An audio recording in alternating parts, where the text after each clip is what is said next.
Hey guys, we've seen the fourth episode now. And we've learned a lot in this episode, especially about magic. So what do you think, guys? Yeah, it's quite interesting. We gained some insights into the Aes Sedai and about the male side of channeling the One Force. So that was interesting. Yeah, I think it already starts right away, bringing us into the scene with that guy who is eventually revealed to be a false dragon, but he seems to be pretty powerful. I mean, it's quite awesome when he goes through this castle and nobody can resist him pretty much. And he sways this king to his power. So we see that this male side can be extremely powerful, at least in this manifestation. But we also learn that apparently the dark one, like the arch evil in this world, has cursed the one power in such a form that man cannot use it without getting crazy. And we've seen they're getting crazy in terms of some voices. We've even seen them manifested as faces speaking to him. Yes, and how we see the power, it's not white, but it's a mixture of white and black. So it doesn't seem as pure as when Moiraine used it in the last. And I was wondering, it's a very good observation. I'm wondering whether the blackness is because this part of the power is cursed, or whether that's just like black and white, as in yin and yang, like the male and the female. Even though, like, if it was like a yin and yang thing, the male should have been white, at least, following the Asian version. But it could be the other way around, of course. So maybe it's just to distinguish, or maybe that tells us that this power is actually evil in some form, or cursed, as it says. And I think they did this quite well, how they showed him to become slightly mad, and he didn't come across as completely evil right away. I mean, he even had mercy for this king. So you could think like, oh, maybe he's kind of a savior figure. So I mean, the way it was set up, I really didn't think he was the dragon, but it would have been very easy, isn't it? So straight away at the beginning, we have the savior. It's I guess the half of the story would be already. Would have been too easy, but it was like not without promise initially, and then he also proved himself to be quite powerful. But at the end of the episode, Moiraine came to him, and it was almost like she was taking him serious for a moment, at least doing as if, and then she told him, "No, you're basically crazy." You're just crazy. Yes. Yes. It was a nice part of the story. I liked it. So how it's just gaining time so that her sisters or the Aes Sedai could retake some forces and help her to control him. So it was very nice. But I think at the end, so when they spoke about this shining, how did she say, the bright sun? So what is the difference between what makes the real Dragon Reborn is this shiny bright sun effect? He's like the bright sun,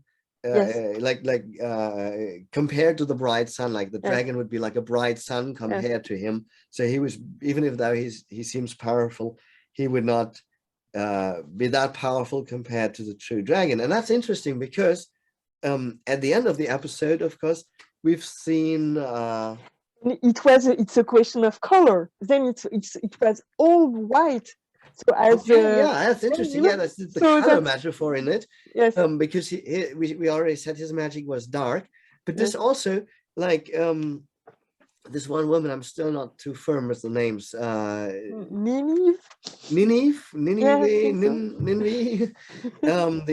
the wisdom lady, who when everything went really, really bad, and a couple of characters were at the verge of dying, some have already died, she would suddenly like something snapped in her almost, and she found an immense kind of power, and it was contrasted to the statement that he was repeating in his mind about how powerful the true dragon was.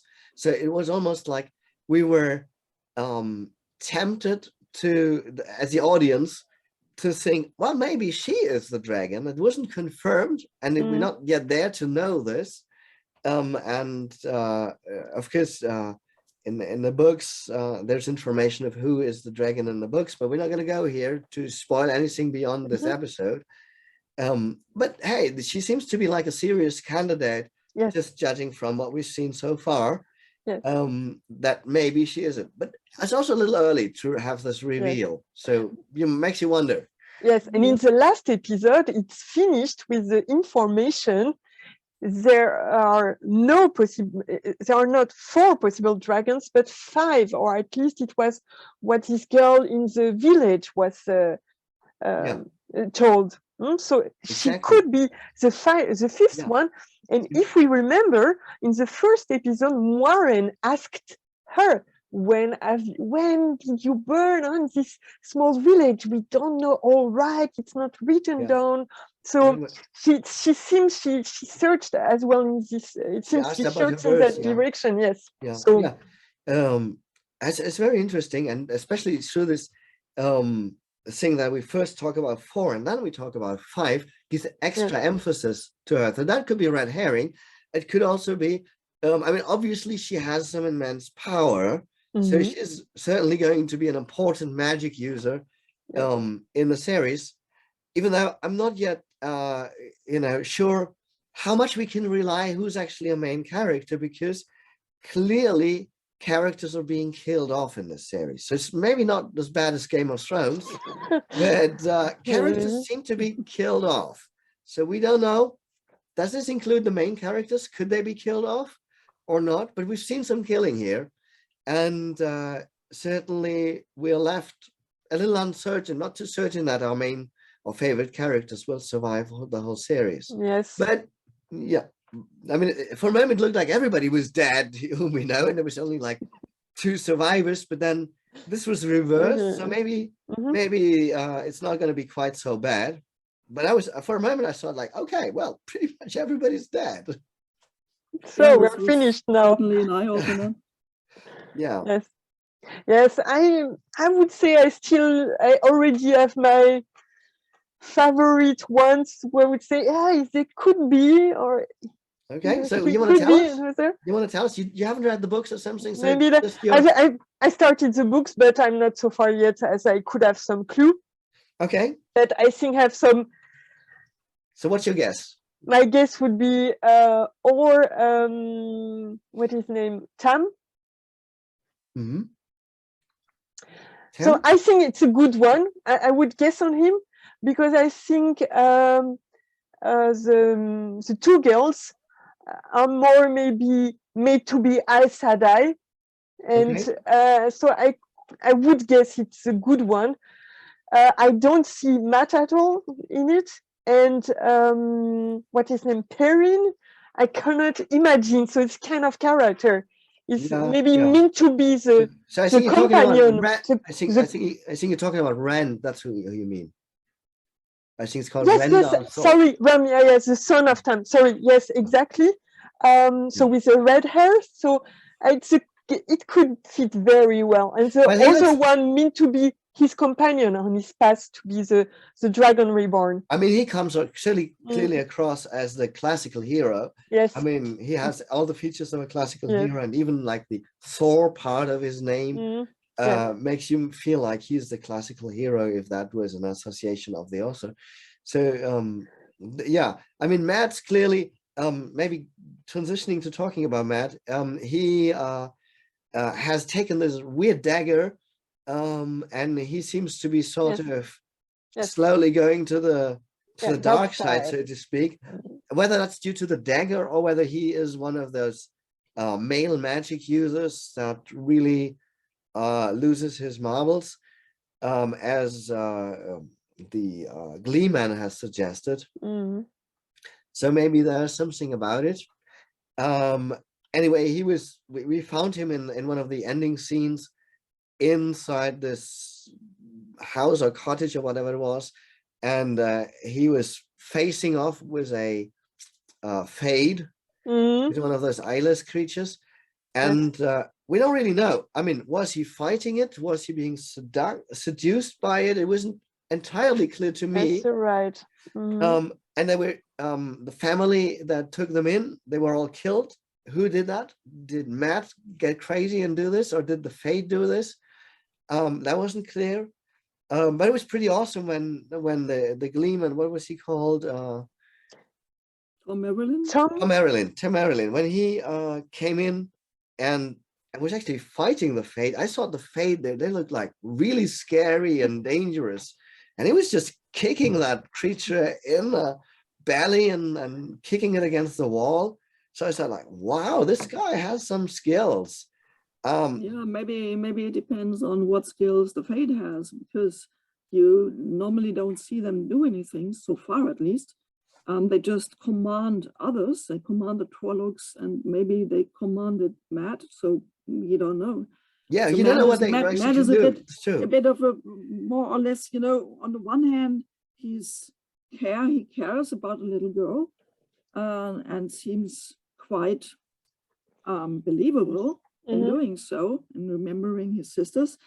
And on the other hand, he's sort of like an evil guy who, in the City of Shadows, steals the dagger, although they were all being told, do not touch anything. Yeah, I wouldn't call that evil, but he was just certainly tempted. He's somebody who, you know, is easily tempted. Influenced. So for he's easily influenced. So for a classical hero, he already missed that part, the temptation. If we're speaking about the hero's journey, he already has been tempted. He failed in his temptation pretty early. That's very early. Yeah. So why not? But he would have a longer path than the other ones, I would guess. So yes, I would agree with that. My favorite one. And I'm curious what happened to Tom Marilyn. I mean, he told us that he belongs to a group of people who kind of pose as they call themselves the Gleemans. They're some kind of con artists or whatever they are, that or singers or what they look like. But he says, hey, we're more dangerous than seems. So I wonder what kind of powers those people have. And if there's any chance that we will see him again, or whether he pretty much sacrificed his life against the fate, or whether he will actually come out there alive, because I didn't see him come out. So I'm curious, did he survive this thing? Or was he killed? I hope so. I hope so. I want to learn more. I like him as a character. I think he's an interesting character. I would like to learn more about him. So I hope he did survive this. Yes, indeed. And I guess he will. Because he said nothing is more dangerous than a man who knows the past. So he knows certainly something and puts it to use. So that's my estimation. Yes, I guess. And you had an interesting idea, Andrea, how he got his maybe power. I find it interesting. Maybe you want to share with us now. Tom Marilyn? Yes, you said maybe. So in our short discussion before now, you said, if I understood you right, that maybe through the old songs that they learn and sing. Oh yes. So I found it very interesting idea, from you. Yes. So there could be some serious knowledge there. Yeah. Talking about songs, that's kind of brings us to the last kind of part of this episode. Not the last part, but I mean, there's these Tuatha people, these tinkerers, who have a completely different philosophy. They're follow the way of the leaf, we're told, and it's kind of like more like a Taoist idea, very not even Taoist, it's like Taoist pacifist kind of thing, where they accept everything, they want to be peaceful, even though some of them have a not so peaceful past. And I think that's very attractive to Perrin, you know, because he has already seen how bad war can be. So I'm curious. I think this is his temptation to stay with them, to find healing, or maybe he will complete his path to whatever it is. Yeah, So but maybe that's his path. We don't know. We don't know. We don't know. We don't know if that's a path that can lead anywhere. Sounds like in a Yes. world like that, they're pretty much subject to being slaughtered. But let's see. And then they have this song, even though some of them say they don't even believe in it. That may. So will this song come up? Is this just a legend that we hear once and it's done, or will somebody actually discover this song somewhere in the series? That would be. I guess it was it Igraine who said that maybe they have not lost their song? So that's also quite interesting. Yeah, Yes. an interesting statement. maybe it's yes. already kind of there. So I wonder how that will play out. Indeed. It was a nice moment. Yeah, Yes. Like there's a lot. By the way, I'm sorry. There's something about Logain I wanted to add, because when we see them at the beginning of the fourth part, we see he's somehow surrounded by an energy woman, Elusha, and she weaves this energy around him and manipulates him. And so at first I thought maybe it was an Aes Sedai who sort of betrayed the others, but then I thought maybe also an illusion, a hallucination, some dark energy.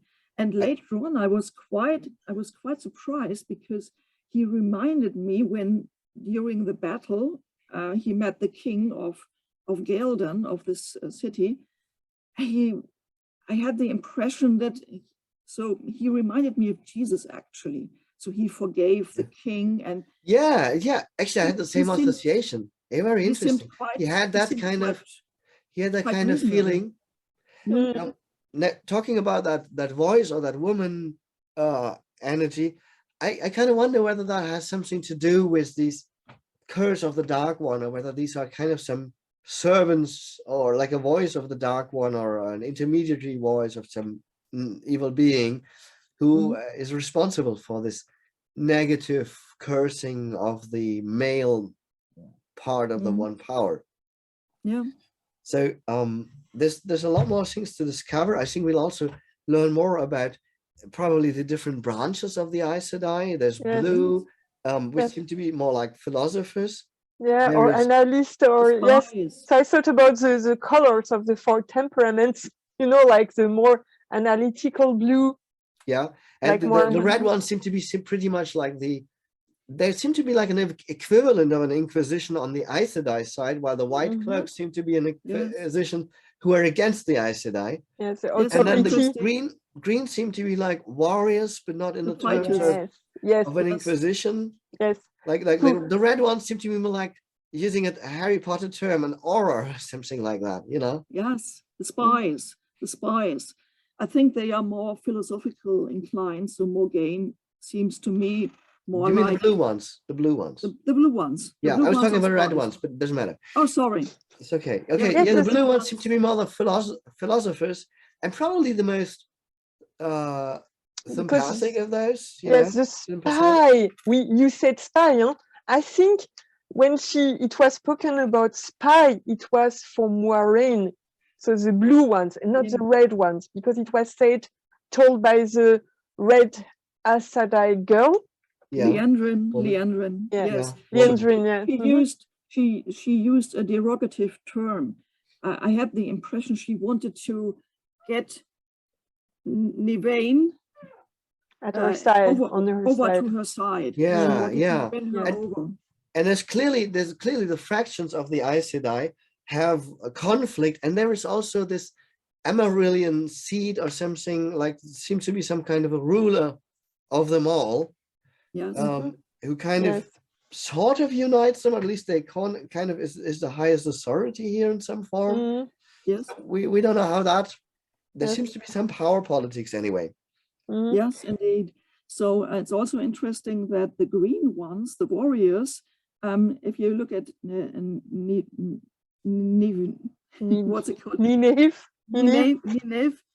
Sorry, I forgot the name. It's difficult. So she wears in green, and we know that she told this story in the earlier parts that a girl from her village went over to the White Tower to apply for becoming an Aes Sedai, and she was declined because of her village background. And so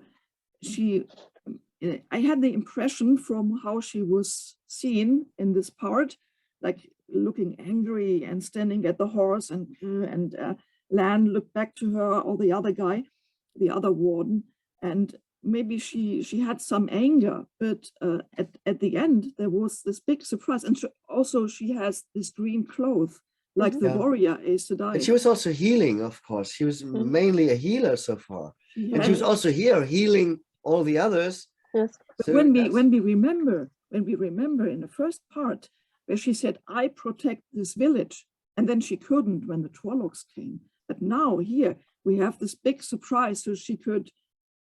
She got victory. Absolutely. I mean, that's kind of like redeems her character. When earlier I saw like, oh, what a, you know, she had those big words, "I protect the village," and then the Trollocs came and she's kind of useless. And now we see she's not so useless after all, and that's great to see. So that brings her character more to life, certainly, at least in terms of somebody who can do something. So I think we're seeing some great character development here. Yes. So maybe we can summarize or conclude this by each one of us stating what we're looking forward most, or what we're curious most about. Would that be a good idea? You want to start? Yes, it's a good idea. Yes. I haven't thought about this question so far, so maybe you want to start, or Andrea, you want to start? I can start. I think what I'm curious about, I want to know if Tom Marilyn survived. That's one of the things I'm curious about.